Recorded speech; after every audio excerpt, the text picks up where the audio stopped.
Geographic Information Systems. There, I've lost a few of you already, but you're missing out because GIS is more than about where things are, but why they're there, and quite a few of those reasons are around why people do people things. Helen McKenzie is a cartographer, data visualiser, and geospatial advocate who is passionate about finding meaning in complex data and making information beautiful. Join us as we speak about Helen's love of maps and how we can use geospatial analysis to elegantly give us more meaning to the way we live in the world around us and keep our societies ticking away. I'm Michele, and this is Steam Powered.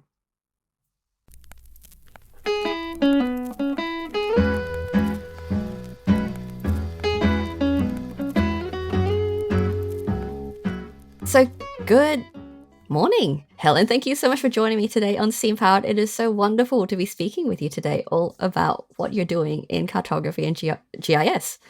Cool. Thanks so much, Michele. I'm so pleased to be here. Yeah, it's bright and, well, maybe not bright, but it's early over here in London in the UK.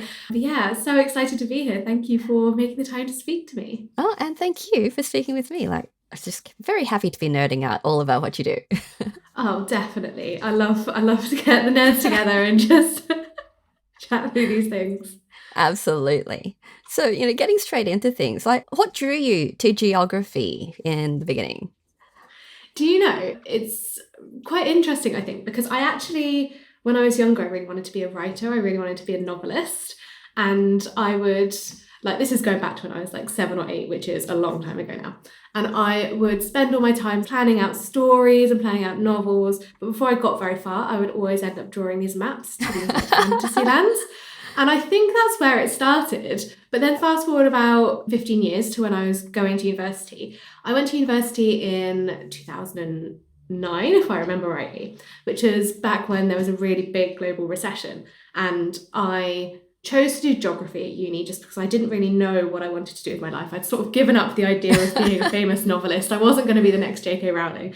So I chose geography because it just seemed so multidisciplinary and there were so many different avenues you can go down. And that's definitely true because all my friends from university are in so many weird and wonderful walks of life. So I chose geography just to keep my options open. And actually my first lecture at university was in GIS, Geographic Information Systems.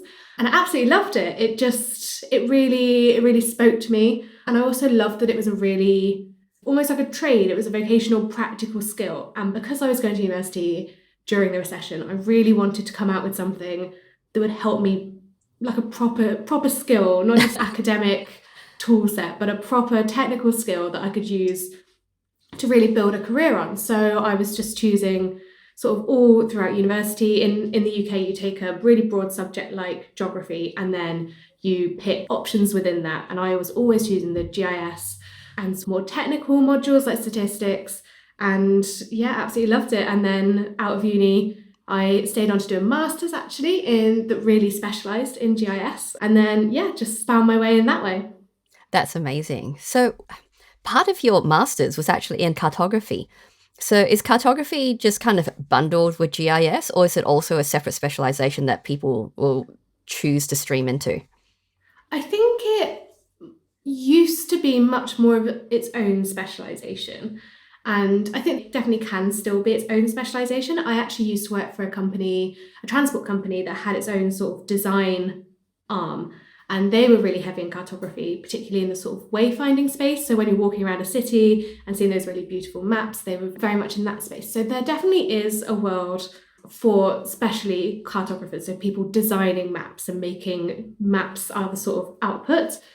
But the sort of road that I went down was GIS, which is a much more data engineering route, where cartography was kind of, I wouldn't say an afterthought, but it was kind of you need to think about data visualization. You can't just go and do all the analysis and create all this great data, because then you're not sticking the landing. You need to be thinking about how you communicate this. So I think in today's world of mapping, there's definitely a much bigger world that is around the analytical space, but I definitely see data visualization being something that's much, much bigger, especially as GIS and data science and data analysis sort of come together a lot more. So there's definitely a big space still for people designing maps, for sure. Yeah, absolutely. And it's funny because I was looking at your LinkedIn and you mentioned that your dissertation was on using GIS to analyze and visualize the fictional landscape of Austen's books in Bath and how these have been transferred to its material and remembered landscapes.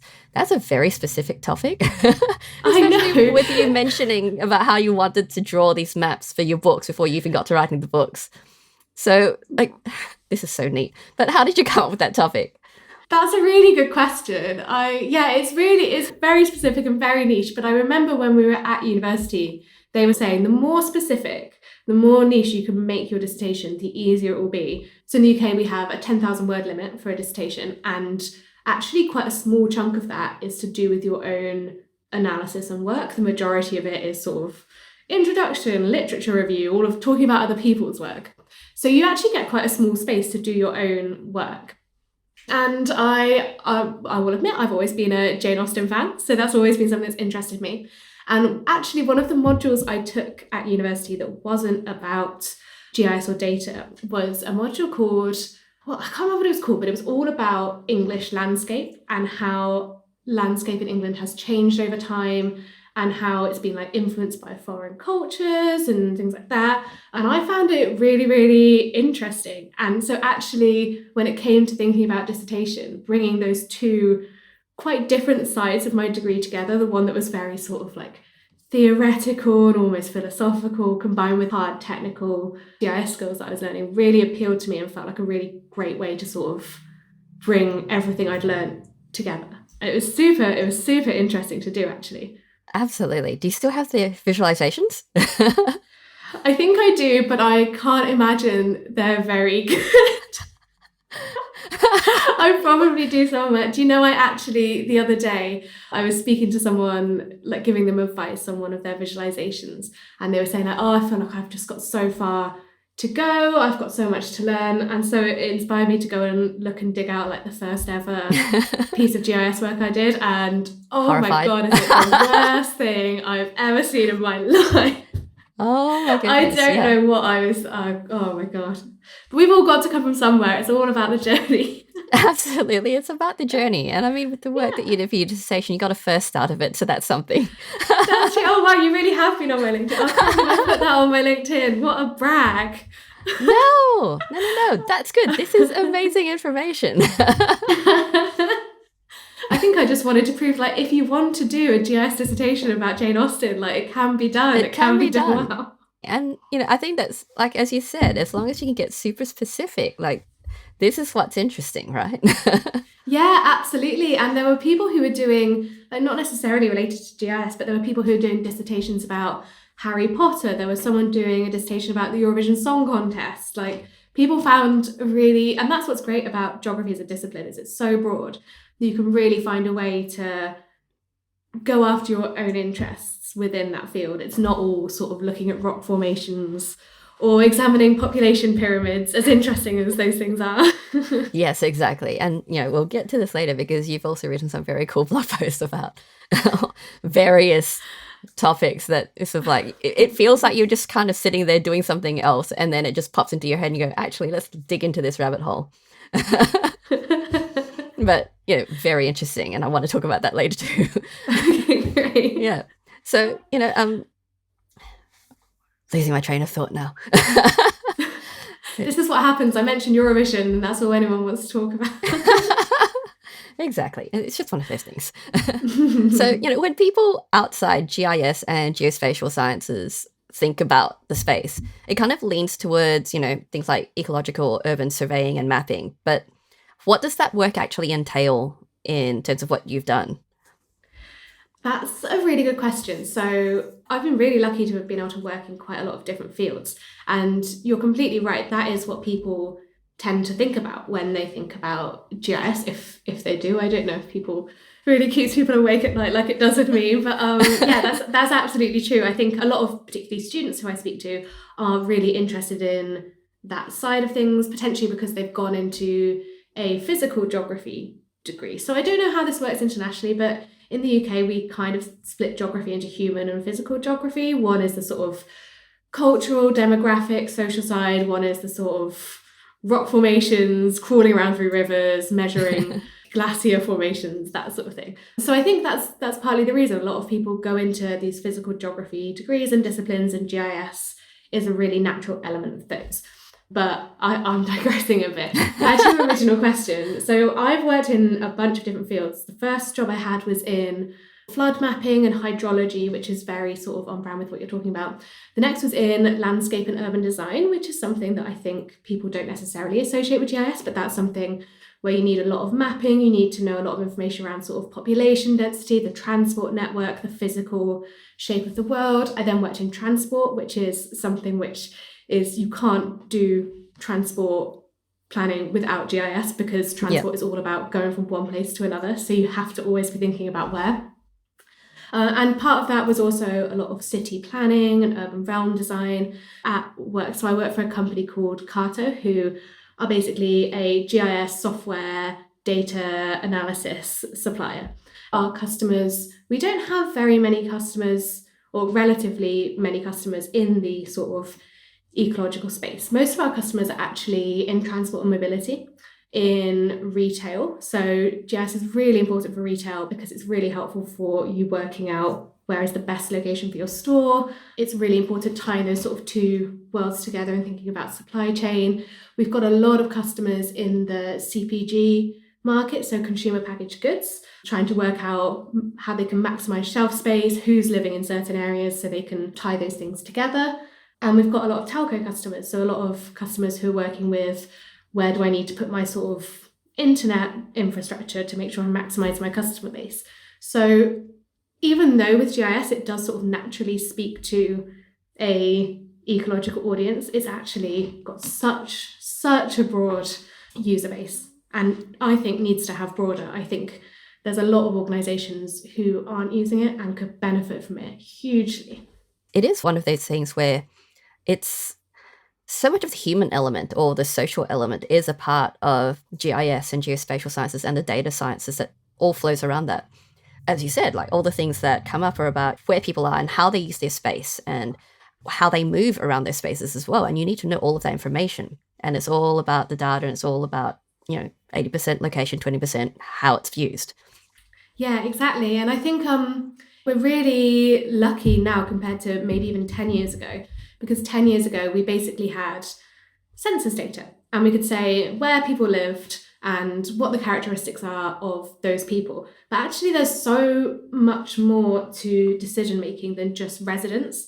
So for example, if you think about somewhere like, I'll just pick London because I live here, central London, if you were trying to decide where to put a store or a new bus stop or something like that, thinking about residents would be about 30% of what you need to think about, because you also need to think about visitors and tourists who make up a huge amount of the London economy. You need to think about commuters. So that would have been impossible to do 10, 15, 20 years ago, or you might have been able to do it, but it would have been damn expensive. But now we have all this amazing data coming through from like mobile devices and social media that means that we don't only have to think about the people who live in an area, but we can easily work out what's the footfall in an area. So we can start to bring all these things together. And it's just making things so interesting. It is. And, just giving some examples, like, so on your Instagram, you had, maps for, pull it up, actually. Might be easy to do it that way. Because I was telling my friend about this because I thought it was hilarious. Thank you. Yeah, so your map about bus movements and when it gets close to McDonald's branches and how far you are from a Nando's, like those sorts of things. It's random but fascinating because it is about where people are and how they, use the space, and the way that services and businesses will choose where to place their different branches will depend on not just residential demographics, but physical movement as well. Yeah, exactly. And also like physical infrastructure, like you said, where are your bus routes? Where's your transport infrastructure? There's loads more sort of information that you might need, like site feasibility aspects, so zoning laws, things like there's so many different things that need to feed into these decisions. And sometimes doing that, looking at all of this in a spatial way is the best way to do it, because this is very cheesy. Something I always say is spatial is a language we can all speak. Everyone understands a map. And it's in that way, it's such a great way of bringing together so many different disciplines. I've worked on loads of different multidisciplinary projects, and you might have a sort of like landscape architecture team over here and a transport planning team over here and maybe a cycling little team over here. And sometimes those teams can work in isolation and don't really speak to each other. And often it's the people doing the spatial analysis in the middle, bringing them all together. Exactly. Okay. People who are regular listeners of this podcast will get sick of me kind of banging on about this. Once I was told about warm data and how you use that in data sciences, that kind of just makes me think of everything in terms of context. So warm data is about applying context to data based on its relationship to the other aspects of the system that it's a part of. So in your case, it'll be like, yes, we have geography of where things are physically placed, but why are they physically placed there, and how are the people relating to the thing that is being placed? And, in terms of, say, residents or usage. Okay, another example that works is your blog post about whether... Again, I'm going to be doing so much editing on this because it didn't occur to me that I'd be making references to actual content on websites. No, don't worry, because this is making me sound like I'm really prolific and I'm like all over the place, so I love it. Yeah, it's going to be a bit like that. But your post about, where is it? Whether people in London experience deprivation based on where they live in the boroughs and, boundaries. So, that's totally a warm data thing because you know where people are, you know where the boundaries are. But the people who are in those boundaries, how does it affect the way they live in the space and the way that local governments and local councils manage the space as well? Like, those are all sorts of things that you have to take in context with all these other factors of the system and not just in isolation of physical location and just the cold, straight data. And, that's what's all really amazing about GIS and information management and data science. Yeah, for sure. And I often say, I absolutely love that explanation. I love that concept. And I quite often say, if someone looks at your visualization, looks at your analysis and says, oh, I wonder why that's happening, the worst thing you can say is, that's just what the data says. I don't know. I just do the data. That's, I think, the worst thing you should do. You should be, like you say, always engaging with and thinking about the data and drawing the connections. And one of the things that people quite often talk about is geography a good discipline to study if you want to get into GIS and geospatial? Because there's loads of different routes into it. Lots of people come in through sort of statistics and maths sort of disciplines. Lots of people come in through computer science. And because those disciplines are really, really technical, these people often have much better maybe programming skills or engineering skills, which is fantastic. And GIS as a discipline needs all of those skills. But I definitely think there's a place for geography because when you're studying geography, you are thinking about all those different things and you do have that sort of background that means you can look at a map and think, oh, that's probably happening because of that. I can dig into that a bit more. Maybe I need to bring in this data set rather than just purely thinking of the data as a series of numbers on a map. Yeah, exactly. Because it all has a story to tell and there's always a reason for looking into why something looks the way it is a little bit more deeply. Yeah, absolutely. And I think the most rewarding part of my job has always been when you present something to someone and they say, oh, I never would have thought of that, or I never realised that could be happening there, but it makes total sense that it does. Now I'm looking at it on a map. And that's always the most rewarding part of my job for me, because then I'm like, yes, I was useful. And that's what you want. You want your data visualizations to be able to make people feel that there's so much more value in the data that you're looking at. Yeah, exactly. And I think in a way, compared to other data visualization, mapping kind of makes that easy because it's such a engaging medium. And in a way, it's a very emotive medium because we all have such a emotional tie to specific places, whether it's somewhere we've lived or worked or visited or been on holiday. So it's something that, I mean, everyone, whenever they open an interactive map, immediately zooms into where they live and sees what's happening there. And I think that really shows how engaging they can be, but also how emotional people can be about it. And that means that it's really, compared to something like a bar chart or a pie chart, it's really easy to have that to connect your work with people, with your audience. And you look at the data and you're no longer just part of the statistic. You're actually part of the group. You're a part of the collection or the society that makes that data this particular shape. And you're contributing to it. It feels a little bit more interactive and two-way than looking at straight charts. Yeah, 100%. Actually, one of my colleagues, Alex Tanner, put this so beautifully the other day. He said, working with data often feels cold, but when it's geospatial data, you feel more connected. Yes. And I thought that was beautiful. And I think maybe he does poetry writing in his spare time. I thought it was amazing. Yes, it is beautiful. And there are other people I've spoken to in geography who feel that very same way, because they said it allows me to connect with the rest of the world. It allows me to feel that I'm part of something bigger in a very tangible way. And yeah, it's really sweet and lovely. So we've kind of established that you are a huge map nerd in the best possible way. But how did you manage to turn that passion into being able to become a geospatial advocate with Carto? Yeah, for sure. It's quite a strange career path. I think I had a very traditional career path in GIS up to about a year ago. So my role was always, or my job title was always some sort of variation on GIS consultant, which is a really traditional career path to go into in GIS. You're basically someone who works for a company, and at that company you work on external projects. So the company I've worked at, for example, we would work for projects for Transport for London or Department for Transport or local councils and things like that. So you're sort of hiring out your services to other companies. So that's a really traditional career path for people to go into in GIS. And it's something that I always really enjoyed. I really enjoyed the sort of variation of that and working on one thing in the morning and then something completely different on the other side of the world in the afternoon. That was always something really interesting to me. But I think I started to want or explore a different side of my career actually when the pandemic hit. And the UK went nosedived into a recession, as we love to do these days. It's one of our top hobbies. And and I was quite worried about my job at the time, as I think a lot of people were. The country, loads of companies across the country were sort of laying people off or reducing hours or reducing pay.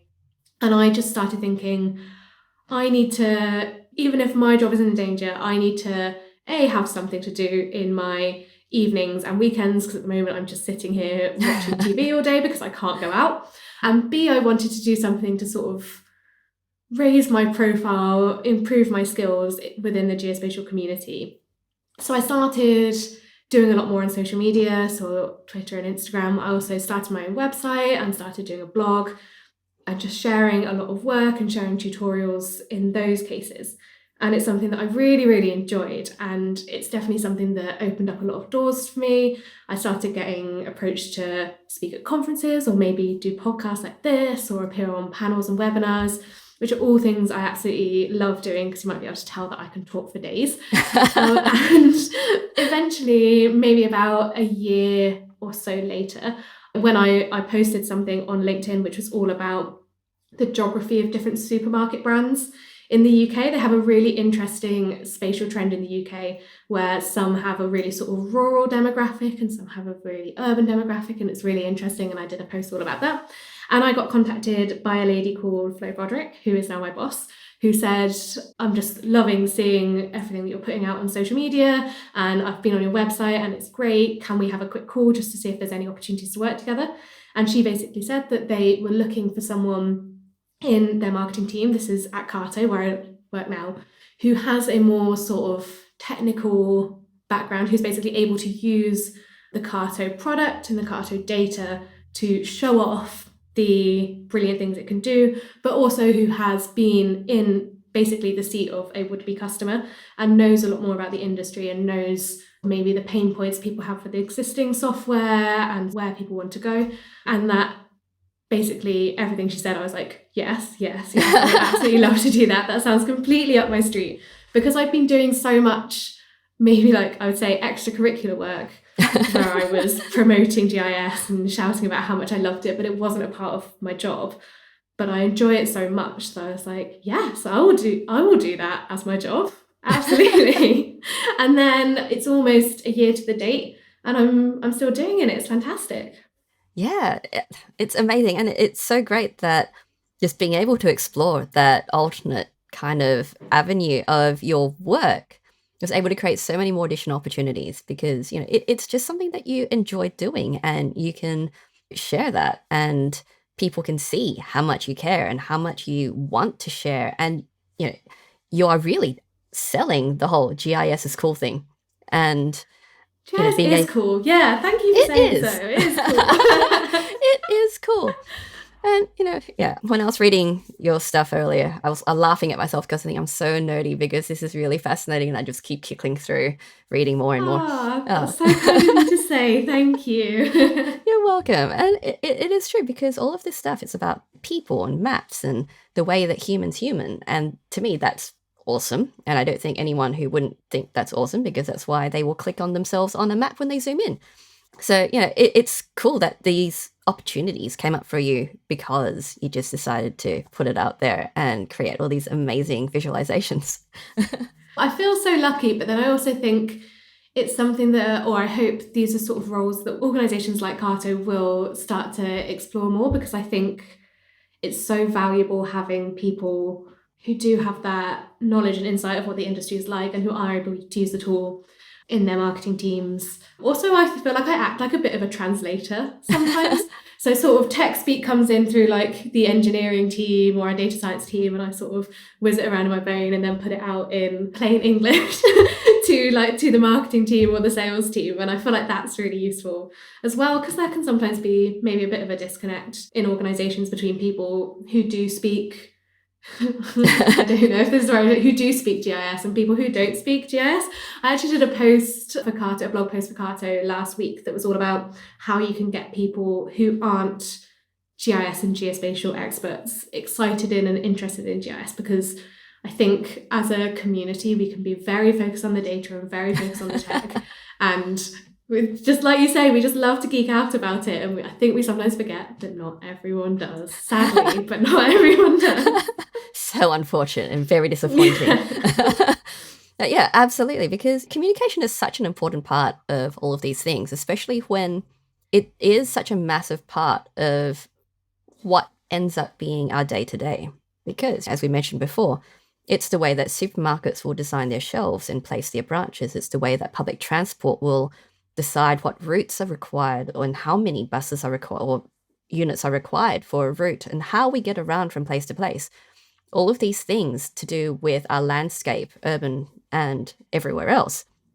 It's so important to how we function and how we exist and our recreation, as well as our business and professional side. Like it's all so important, and we often take for granted all of the work that goes into infrastructure to make it happen. And that's where all of this data comes in. Like this is necessary in order for our society to function. Yeah, definitely. But I think there's still people who, and often decision makers, who aren't necessarily buying into that quite yet. And we definitely hear examples of people saying that their company wants to open a new store, and their method for doing that is their CEO will like walk down a high street and say, yeah, this seems like a good spot, and actually not bring in all that evidence into their decision making. And it's like, in today's world, particularly, the way things are changing so quickly and so much is happening online rather than in person, I feel like you need that evidence base to be making those decisions. You really do. You really, really do. And especially because of the recession and the way the economy is at the moment, you're seeing businesses, start up and fall and fail, and shop houses are filling and emptying very quickly. They're not even finishing what you'd expect would be a term of a lease. So all this information, getting all this data and being able to represent it in a way that kind of makes you go, actually, yes, this makes perfect sense. I understand why this is valuable to know, is so important for businesses, because it's an expensive enterprise. Starting a business and starting a branch is not cheap. Oh, absolutely. I think I heard a statistic, I'm not sure which chain it was a sort of fast food franchise chain, and it cost them something like $1 million to open a new store, which is a huge amount of money. And if I were the person who, I can't even picture being the person who had that amount of money, but if I was spending that amount of money, I'd want to be damn sure that I had de-risked everything I could. and had every piece of information at my disposal before making that decision. Exactly. And just an example, when I was traveling just recently, there was a relatively new residential estate that had been built. And apparently this was about a few years ago when they were still just starting to fill out, people starting to build on this estate. And this fairly large independent supermarket chain had opened a branch there, but they didn't last very long because they hadn't really, it seemed like a good idea. Well, this place is new and doesn't have a supermarket. Let's put a supermarket there. But they couldn't survive. They didn't have enough density to be able to support it. There were other larger supermarkets in the area that were servicing all the other residents and nearby. There was no reason for them to go to this particular one. And it's like, well, if you had some additional data, could that have been avoided? Could you have figured out a better way of doing it or targeted your branch to be able to service a different demographic? Like, all of these additional bits of information are so important. Yeah, exactly. Because with something like that, you'd be wanting to, like you said, looking at what the population density is going to be like in that area, but also, when are people moving in? I think you quite often see, like in London, you often see these huge developments going up and the stores open, but people actually haven't moved in yet. So you're there with an empty store. You'd also be wanting to think about, are those people likely to be drivers, or are they likely to prefer walking and cycling? Because if they're drivers, then they might not care if they've got a local store because they're happy to drive elsewhere. And yeah, one of my favorite spatial data sets to work with actually, or type of spatial data set to work with, is something called geosegmentation data, which looks at people who live or work in an area. And based on things like, it could be their credit card spend, what they're spending money on, or it could be their social media activity. It could be based on loads of different factors. It sort of scores them against different indexes, and those indexes have a set of characteristics. So my favorite one is, there's this data set from a company called Spatial AI, and they have indexes like the hipster index, or yoga advocates, or people who love Asian food. And you can score residents based on, if there are 100 in the yoga advocates group, they love yoga and they're doing yoga all the time. And you can use that sort of data to say, oh, people in this area are going to really like my luxury supermarket with my really high-end goods, or they might be much more prefer a sort of discount supermarket. And you need to really align all of those things and not just think, like you say, there's going to be some new people living in this area, let's open a supermarket. Yep. Oh, gosh. I swear that company must have an index called bubble tea lovers, because we don't live very far from the restaurant and cafe strip, and there's a stretch where there's about 10 bubble tea or yogurt bubble tea shops. And so I think we have enough. I'm really sure we do not need one more. And every time there's an empty shop, it's like, please don't be another bubble tea shop. Let's get more bubble tea. Maybe there's just like one person who's just absolutely obsessed, and maybe like on a Friday night, rather than going on a pub crawl, they go on like a bubble tea crawl and just go and get one. That's exactly what happened. The local community Facebook group, they actually set up a bubble tea crawl. And it's like, wow, like the fact that we have enough that you could legitimately do this is absolutely horrendous, but okay, sure. Oh my God, I love that.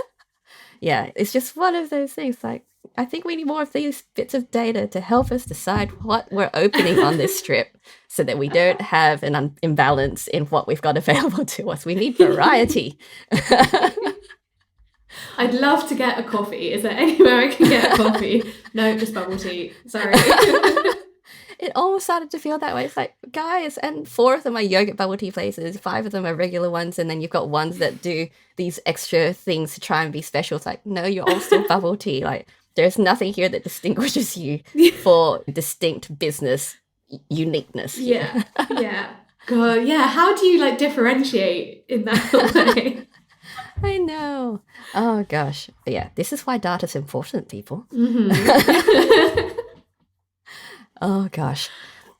So, as a geospatial advocate, what do you do? Well, that's such a good question, because it's a really, really varied role. I'd say no 2 days are the same and things change up all the time. I'd say my overall sort of job description is, and this is my unofficial job description, it's one I've given myself, is I'm Carto's hype person.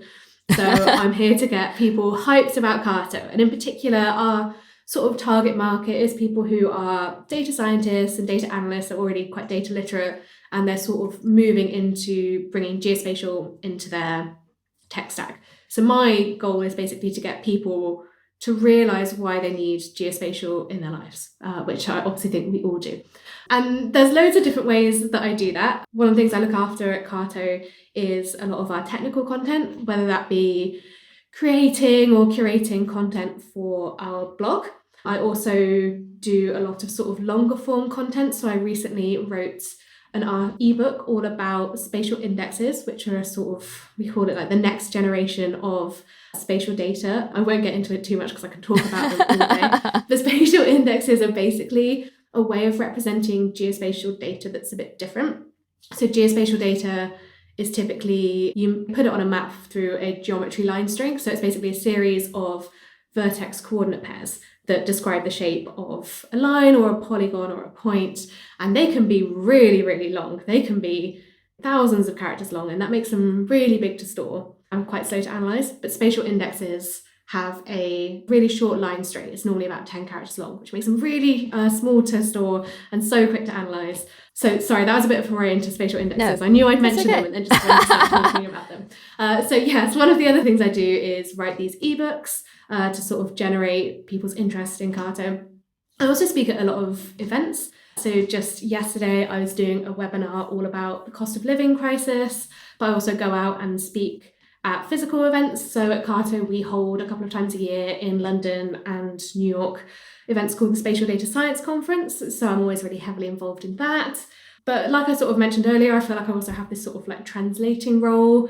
I do a lot of work with our sales team to help them sort of sculpt sales pitches or sculpt how they might want to talk to particular people. So there's sort of all sorts that I do. One of my favourite things as well is I create a lot of demos. So I do a lot of work with Carto to sort of see what it can do, basically.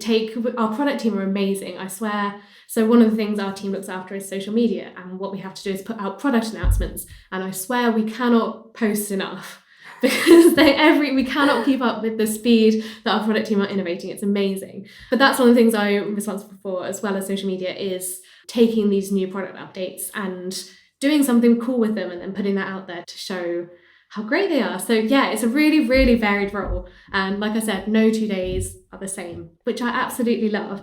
And I think my favourite part about my job is how many different parts of my brain I feel that it uses. So I have to be really, really creative. I have to do loads of really good copywriting. I have to get out there on social media. I have to do loads of sort of public speaking. But then I also have to be really numerate. I have to have good coding skills. The other day I was doing trigonometry, which I was trying to remember how I did that at school. And so I just love that it sort of keeps all sides of my brain sort of whirring around. And I think that's something that working in geospatial in general does, and also in data analysis and data visualization does as well. There's so many different skills that I think people don't always associate like STEM careers with being creative, but they absolutely are. And I think that's something I love about it. Yes. And part of your creativity is in the fact that you are a science communicator in this space. But the creativity is also in the fact that you are creating these visualizations, you're creating these demos and using that to illustrate something that's super tangible that other people can actually understand and get stuff out of. So yeah, it's very cool that you do get to use all these different aspects of your brain, all your different skill sets that you've been passionate about ever since you were young, to be able to create all of these things for the people. It's cool.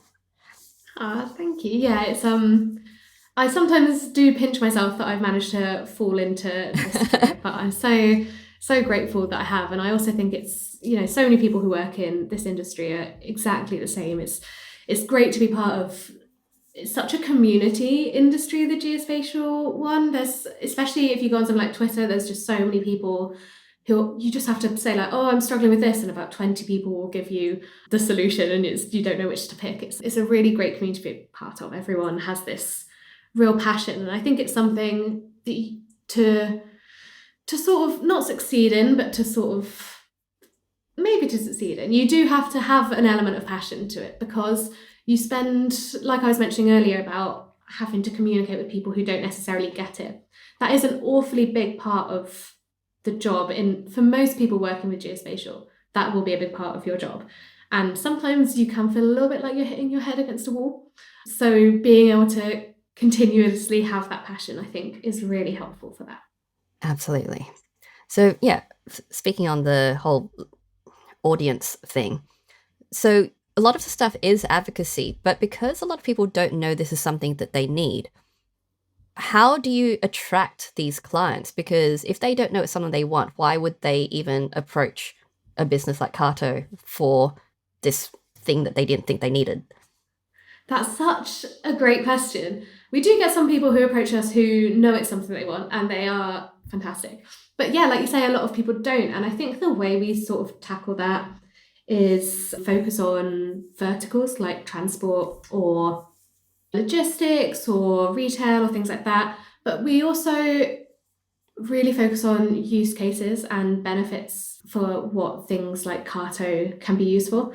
I think it's really important to sort of speak about problems that businesses know they have. Like, for example, yesterday when we were talking about the cost of living, businesses know that the cost of living is going to be a challenge for them.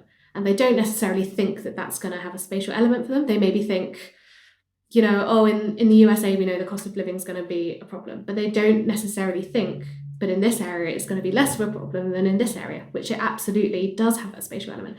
So I think it's identifying those areas where businesses know they're going to have a strategic challenge or opportunity in the future, and then showing why geospatial is absolutely a crucial element of that.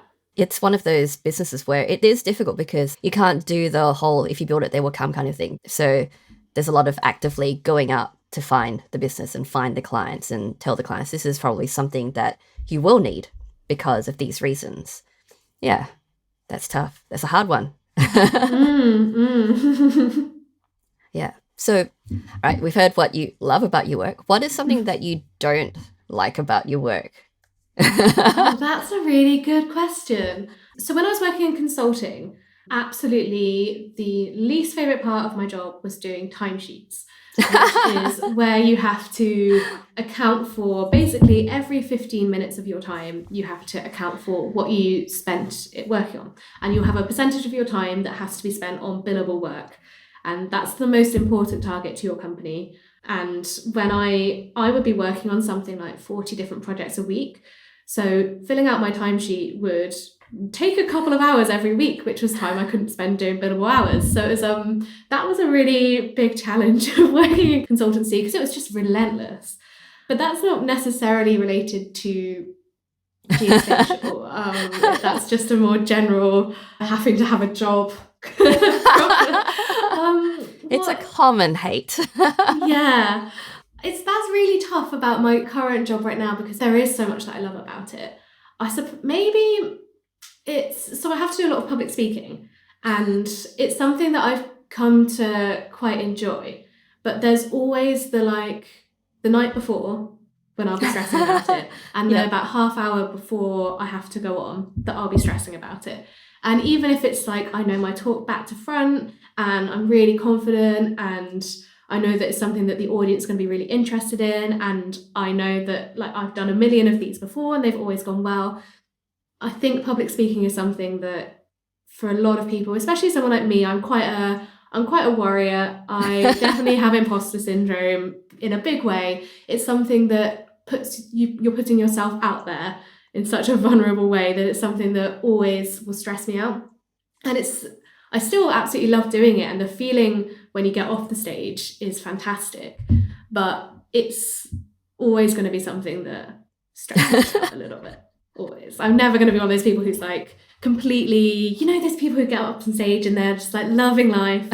I definitely feel like I am much better at public speaking than I used to be, and I do enjoy it, but it's always going to be a bit stressful, Yeah, absolutely. Definitely a little bit stressful. Is public speaking something that you had done, not obviously extremely comfortably, but is it something that you'd done before you started this sort of work, or is it something that you had to learn and cultivate? I'd done a decent amount, but before I started this job for a sort of year and a half, we were in the pandemic, so all events were online, which is a very different kind of challenge. It's not as nerve-wracking in terms of seeing lots of faces in front of you, but I'd say it's not as nerve-wracking before, but it's much harder when you're doing it because you have no idea if anyone's even there, if people are reacting. Whereas when you're doing it in person, you can at least see like, oh, people are responding, or they look a bit bored, they're all on my phone, I've got to switch something up. So I had done quite a lot of it online, and I'd done a few conferences in person beforehand, but it's definitely something that has ramped up a lot with this job. But I'm really glad that it's a big part of my job, because I think it's also making me a much more confident person in general. You know, if I'm brave enough to go up and speak in front of like 500 people, then I can be brave enough to, you know, do things in my day-to-day life. Yeah, it is a thing though. Like it's one of the skills that is very useful to have, even if you don't really need it, because that way when you do have to do it, it's not going to be as debilitating. Yeah, exactly. The way I try and think about it now is when I get all sort of clammy beforehand, I try and say like, look, it's adrenaline. You're not necessarily scared because this is going to be fine. You've done this 1,000 times. It's adrenaline. And I also have like lots of little things I do to try and make it easier. Like I always go and check out the room I'm speaking in beforehand, so you don't come out into the room and be like, oh, this is a complete surprise. I always have like a banana or a cereal bar half an hour before, so I know I'm not going to get lightheaded. Always bring a drink of water with me, because you never know if there'll be water there, and everyone always gets a dry throat when they're speaking. So I always do lots of like little things just to make sure that I'm going to be as comfortable as possible and make it as easy for myself as possible. But I also think that like with public speaking, like 90% of the battle is sounding like you're interested in what you're talking about. And if you can do that, then the audience is going to be with you. Well, yeah, because if they're not engaging, like you've probably had lecturers at university who are like that. It's like, I don't think you really care about this presentation at all in the slightest. Yeah, I know you want to get off and do your research, and you don't want to talk to this group of 200 hungover students about it. But who can blame them? I know, exactly. I mean, if they want to go do their research, the teaching is really hard. That's so true. It is just one of those things. You get up there, you get more comfortable with this, you practice, and it's so... People joke about being prepared, but it really is making sure that you're as comfortable as possible so that you really don't have as many reasons to have issues and anxiety about having to do it. Definitely. And I also, like, having done so many, like, speaking at conferences and things like that now, I definitely am much better at appreciating that there are going to be things that go wrong. And that's not always your fault. In fact, quite often it's not your fault. And you just have to accept that that's part of live events, and you have to roll with it. I've been at conferences where I can't see my slides. I've been at conferences where I can't hear myself. I've done a lot. And you get to a point where you're like, you just have to take a Zen approach to it. Yes. Definitely have to roll with it and hope for the best. Absolutely. Okay, so yeah, it's probably a good time to kind of wind up with all of this amazing conversation. So lastly, what advice would you give someone who'd like to do what you do, and what advice should they ignore? Oh, that's a great question. The advice I would give someone is start putting yourself out there. Don't ever think that you can't put yourself out there. I think lots of people, particularly like social media is the easiest way to start sharing your work, sharing tutorials. I think lots of people get quite nervous about putting stuff on social media because it feels much more permanent than it is. Normally with social media, you post something and, you know, people see it for maybe an hour and then it's gone. And I think people should take some comfort in that and not get so stressed about whether they should put something up or not. I think people should just go for it. Just start. That's my advice. Just start building a brand, start building a profile. It's a great space for networking as well. So yeah, virtual profiles and brands are great. What advice should people ignore? That's a really good one. I think advice I hear a lot about working in geospatial GIS, but data more widely, is the importance of being able to code. And I think that is a really, really helpful skill. And for some specializations, it's absolutely necessary. But I also would say that no code and low code tools are becoming so much more prolific. So at Carto, we actually just launched a no-code spatial analysis automation tools called Workflows. We launched it in beta just week before last. And these tools, it's not just Carto doing this, it's part of a much wider trend. So I think the advice people should ignore is if you can't code, don't go into data analysis. I would say ignore that. I've never been a huge coder. I've always sort of dabbled in bits and bobs. I do a lot of SQL, but apart from that, like my Python's pretty rubbish, my R's medium, my JavaScript is not worth talking about, and my HTML is okay. So I would say, yeah, don't feel like you absolutely have to code. It's great to, I would say, know what all the different languages do and know what they're all for. And by all means, yes, do learn coding, but if that's not something you want to do, or if it's something that you can't get your brain around, don't let that put you off, because there are plenty of avenues into spatial analysis without having to be a world expert in Python. Absolutely. Because as you said before, like so many people enter this space from so many other fields and walks of life.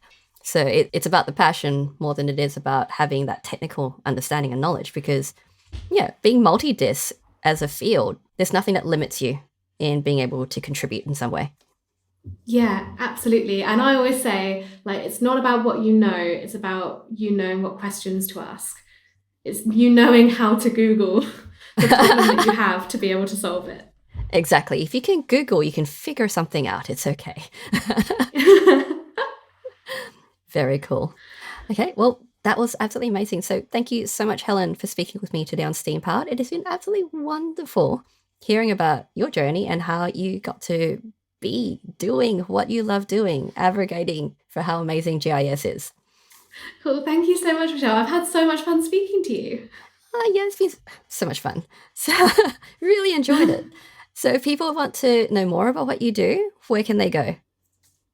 So you can find me on Twitter and Instagram if you search for Helen Makes Maps, or you can find me on LinkedIn, Helen McKenzie. I'm the ginger one with all the maps on my profile. And also if you go over to carto.com and look on our blog, a lot of the posts there will be from me as well. So do give that a look. Amazing. And I will put all those links in the show notes as well. So yeah, thank you again so much, Helen. This has been absolutely fantastic. And I hope you have an amazing rest of your day. Thank you so much. See you, Michelle. See you. If you enjoyed this conversation, please let me know. Subscribe to the show, leave us a rating, and share this with your geeky or geek curious friends. You can also support STEAM Powered on Patreon under STEAM Powered Show, the link for which will also be in the show notes. Thanks for tuning in, and we'll see you next time.